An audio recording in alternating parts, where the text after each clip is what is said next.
বর্তমান সমাজে কি হচ্ছে? বলে পীর নেই, ফুরফুরায় পীর আছে। এ তো চোখ খারাপ হয়ে গেছে। তুই কি করে দেখবি? যে চোখে সারা সারা রাত নোংরা নোংরা ফিল্ম দেখবি, ওই চোখে কি আল্লাহর রাসূলকে দেখতে পাবি? দেখার জন্য তো চোখ থাকা দরকার। নবী মরে গিয়েছে, মাটির সঙ্গে মিশে গিয়েছে। এখন চলে যা, আমার নবী পাকের অনেক আশিক উম্মাত উম্মাতিরা আছে।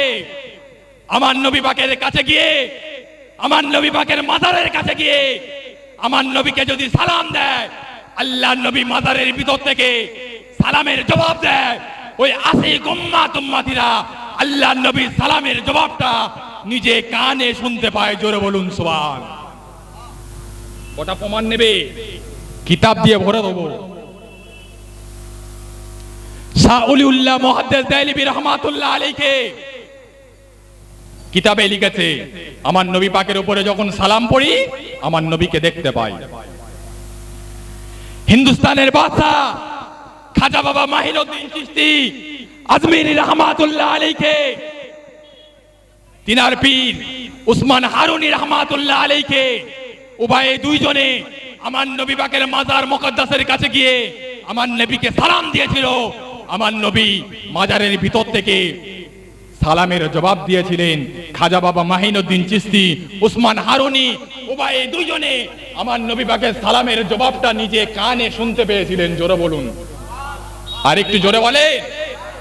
শুধু তাই নয়, ফুরফুরা শরীফের মুজাদ্দিদে জামান আলা হযরত দাদা হুজুর পীর কেবলা রাহমাতুল্লাহ আলাইহি, পীর কলিকাতার জমিনে সুফি ফাতেহ আলী ওয়াইসি রাহমাতুল্লাহ আলাইহি আমার নবী পাকের উপরে যখন কিয়াম করতেন, দরুদ পড়তেন, আমার নবী পাকের দেখার ইচ্ছা করতেন, আমার নবী পাকের চাঁদ মুখ নূরানি চেহারা মোবারকটা দেখতে পেতেন। জোরে বলুন সুবহানাল্লাহ। কটা প্রমাণ নেবে? বলে ফুরফুরায় পীর আছে, পীর নেই। আমার নিজে চোখে দেখা এই ভাঙড় ঘটকপুকুর থেকে কিছু মানুষ পীর আল্লামা মেহরাব সিদ্দিকী ভাইজানের কাছে গিয়েছিল। ভাইজানের কাছে গিয়ে মোসাফা করতে গেলেন। ভাইজান বলছে, কি বাবা, কি খবর? কোনো কথা বলে না। ভাইজান অনেকক্ষণ তো কথা বলছে, কিছু মতো কথা বলে না। ভাইজান বললেন, এই ছেলে বল আল্লাহ। ছেলেটা বলল আল্লাহ। বলে যা উজু করায়। উজু করে দাদা হুজুরের মাজারটা জিয়ারত করায়। মাজারটা জিয়ারত করলো, অনেকক্ষণ অতিবাহিত হয়ে গেল। বাইরে হুজুর বেরিয়ে দেখলেন অনেকে এত দিবানা হয়ে গিয়েছে, এত আনন্দ করছে। হুজুর ভেগো চোখে মেরে গেলেন, কি ব্যাপার? তারপরে হুজুর দেখলেন, হুজুর আপনার দরবারে যে ছেলেটা গিয়েছিল, ও ছেলেটা কথা বলতে পারে না। 18 বছর কথা বলতে পারে না বাবা। যদি পীর না হতো, আল্লাহর মাহবুব বান্দা না হতো, এই রকম ধরনের কাজ হতো? প্রমাণ যদি নিতে চাও, চলে যাও ফুরফুরা শরীফের জমিনে, পীর আল্লামা মেহরাব সিদ্দিকী ভাইজানের কাছে গিয়ে দেখো। বলে ফুরফুরায় পীর আছে? তো চোখ খারাপ হয়ে গিয়েছে, তুই কি করে দেখবি ফুরফুরা শরীফে পীর আছে কিনা? চলে যা পীর আল্লামা ওমর সিদ্দিকী চাচাজানের দরবারে। চলে যা ফুরফুরা শরীফে পীর আল্লামা আব্দুল্লাহ ইল মারুফ সিদ্দিকী চাচাজানের দরবারে। চলে যা ফুরফুরা শরীফে পীর আল্লামা আলী আকবর সিদ্দিকী চাচাজানের দরবারে। চলে যা ফুরফুরা শরীফে পীর আল্লামা আবু ইব্রাহিম সিদ্দিকী চাচাজানের দরবারে। জিন্দা আল্লাহর ওলি বসে আছে। তোমার যদি চোখ খারাপ হয়ে থাকে, ভুলটা তাদের নয়, ভুলটা তোমাদের। কথা বুঝতে পেরেছো না? পারুনি? একটা কেরামতির কথা বললাম তো, হাজারো কেরামতি আছে। আল্লাহর ওলিরা কবরের ভিতরে মুর্দা, শহীদানরা কবরের ভিতরে মুর্দা। আল্লাহর ওলিরা কবরের ভিতরে জিন্দা, শহীদানরা আল্লাহর কবরের ভিতরে জিন্দা, নবী আলাইহিস সালামরা কবরের ভিতরে জিন্দা।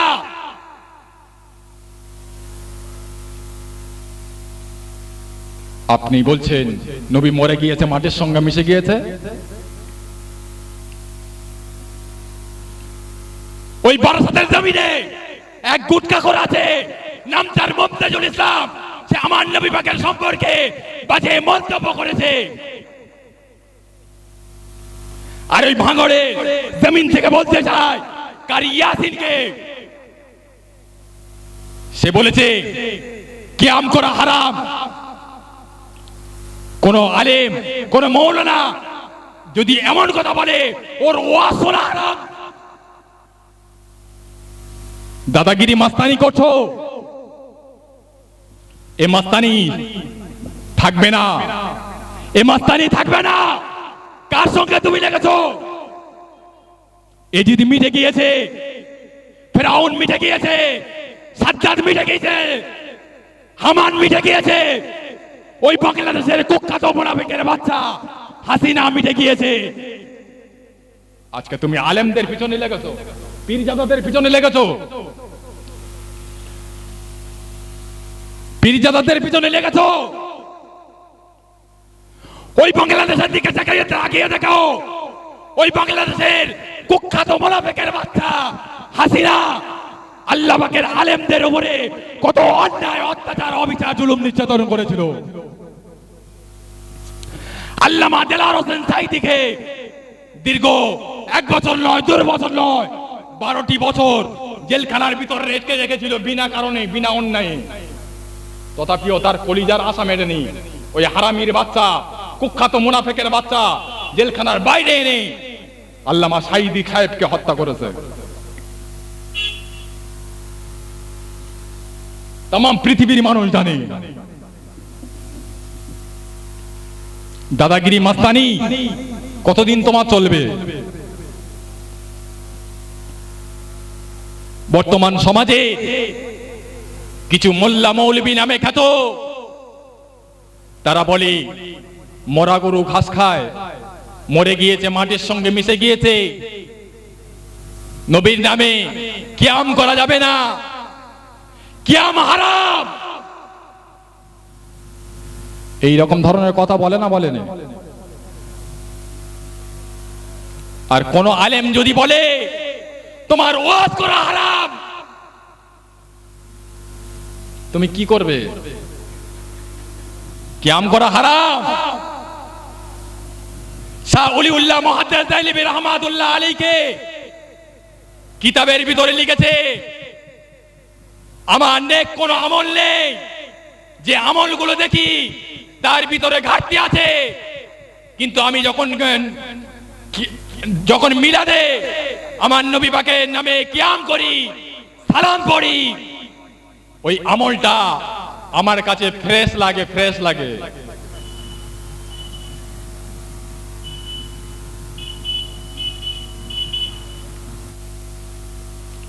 ইতিহাস পড়ো না, কিতাব পড়ো না।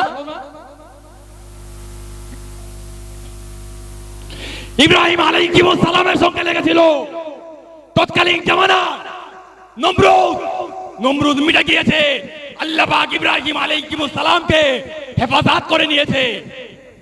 মুসা আলাইহিস সালামের সঙ্গে লেগেছিল ফেরাউন মিটে গিয়েছে, আল্লাহ পাক মুসা আলাইহিস সালামকে আল্লাহ পাক হেফাজত করে নিয়েছে। আমার নবী পাকের সঙ্গে লেগেছিল আবু জাহাল, মিটে গিয়েছে, আমার নবীকে আল্লাহ পাক হেফাজত করেছে।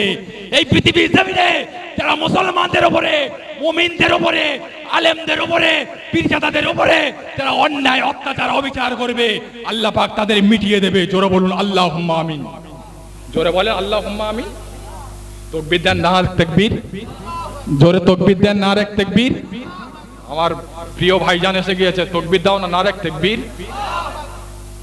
একবার জোরে তাকবীর দেন, নারে তাকবীর। নারে তাকবীর। বড় ভাইজান হুজুর কেবলা, বড় ভাইজান হুজুর কেবলা সকলে দোয়া করে আল্লাহ পাক আমার বড় ভাইজানকে আরো হায়াতে দারাজ করুন, জোরে বলুন আল্লাহুম্মা আমিন। হুজুরের শরীরটা অসুস্থ দেখি মাঝে মাঝে, আল্লাহ পাক তিনাকে শেফা দান করুন, জোরে বলুন আল্লাহুম্মা আমিন। আর একটু জোরে বলুন আল্লাহুম্মা আমিন। একবার মহাব্বতের সঙ্গে দরুদ শরীফ পড়েন। আমি আপনাদের কাছে যতটুকু সময় আলোচনা করলাম, ভাষাগত দিক থেকে যদি কারো মনে ব্যথা লেগে থাকে, দয়া করে আল্লাহর রাস্তায় আমাকে ক্ষমা করবেন। আমার জন্য সকলে দোয়া করবেন, আমি আপনাদের জন্য সকলের জন্য দোয়া করব। আল্লাহ পাক যতদিন আমার আপনার হায়াতে রাখবেন, দ্বীন ইসলামের উপরে ইস্তেকামাত থাকার তৌফিক দান করুন। সকলে বলুন আল্লাহুম্মা আমিন। ওয়া মা আলাইনা ইল্লাল বালাগ। আসসালামু আলাইকুম।